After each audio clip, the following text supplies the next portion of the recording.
자, 오늘은 인류의 가장 위대한 발명품 중 하나가 어떻게 우리의 가장 오래되고 치명적인 문제, 바로 복수를 해결했는지 그 정말 놀라운 이야기 속으로 한번 들어가 볼까 합니다.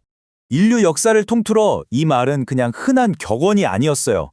이건 정의 그 자체였습니다. 네, 첫 번째 이야기입니다. 정의는 곧 복수다. 거의 모든 문명에서 원칙은 똑같았어요. 정의란 건 결국 받은 만큼 되갚아 주는 거였죠. 자, 이 슬라이드를 보시면 정말 흥미로운데요.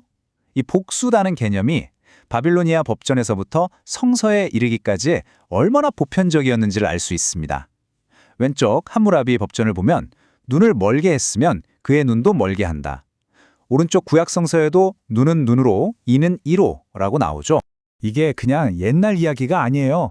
유교 경전에서도 아버지의 원수와는 한 하늘 아래 살 수 없다고 말하거든요. 생각해보세요.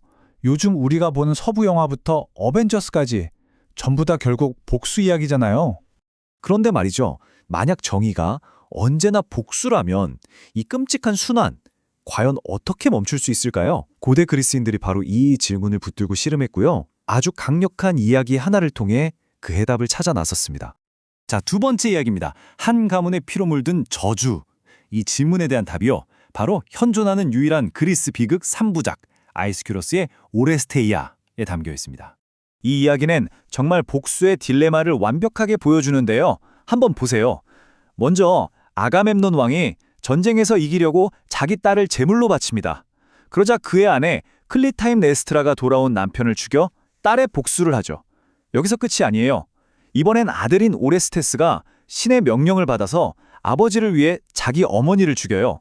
그랬더니 이번엔 고대의 복수 여신들이 어머니를 죽인 죄를 물어서 오레스테스를 쫓기 시작합니다. 보세요.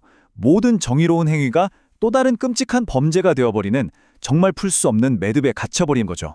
결국 해결 불가능한 역설이 만들어진 겁니다. 오레스테스는 아버지의 원수를 갚아야 하는 의무와 어머니를 살려야 하는 의무 사이에 완전히 갇혀버린 거죠. 그러니까 핵심은 이거예요.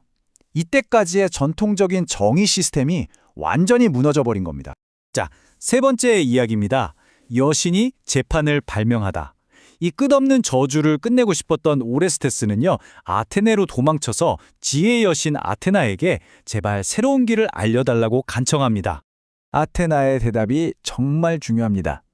이 사건은 어떤 인간이 판결하기에는 너무나 중대하다. 나조차도 살인사건을 판결할 권리는 없다. 아테나는 깨달은 거죠.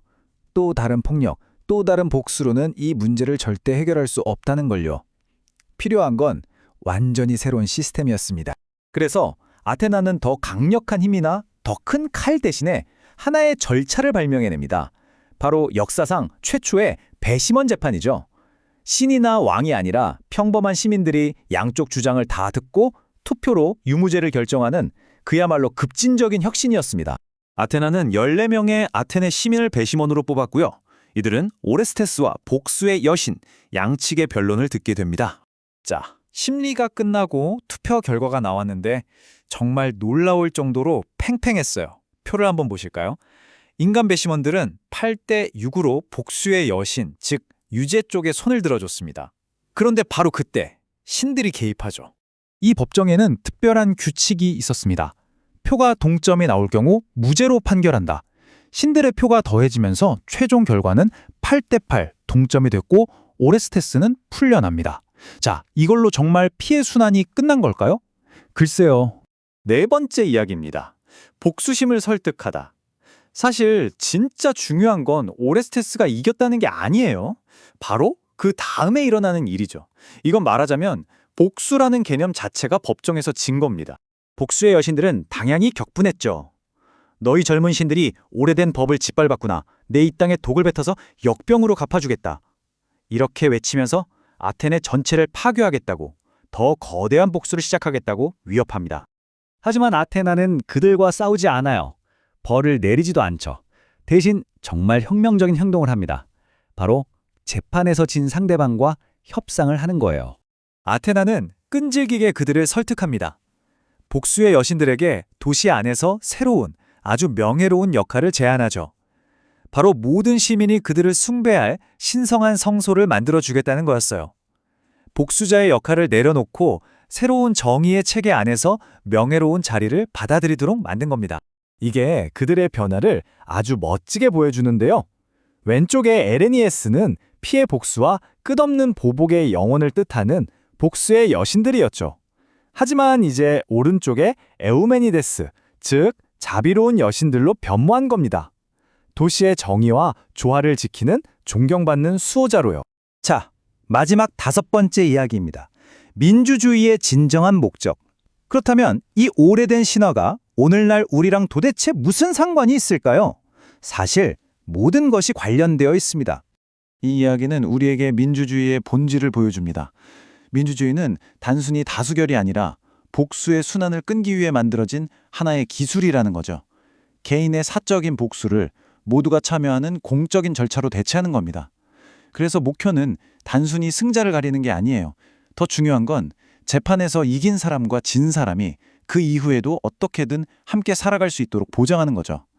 힘이 아니라 설득을 통해서 공동체를 다시 회복시키는 것. 그게 바로 핵심입니다.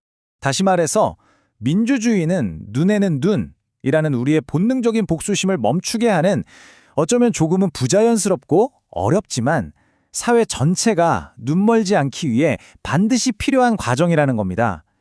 공동체가 살아남고 번영하기 위해 설계된 시스템, 그게 바로 민주주의의 진짜 모습인 거죠. 이 고대의 신화는 오늘날 우리에게 아주 묵직한 질문을 던집니다. 복수인가? 아니면 화해인가? 지금 우리가 살고 있는 이 세상은 과연 어떤 길을 선택하고 있을까요?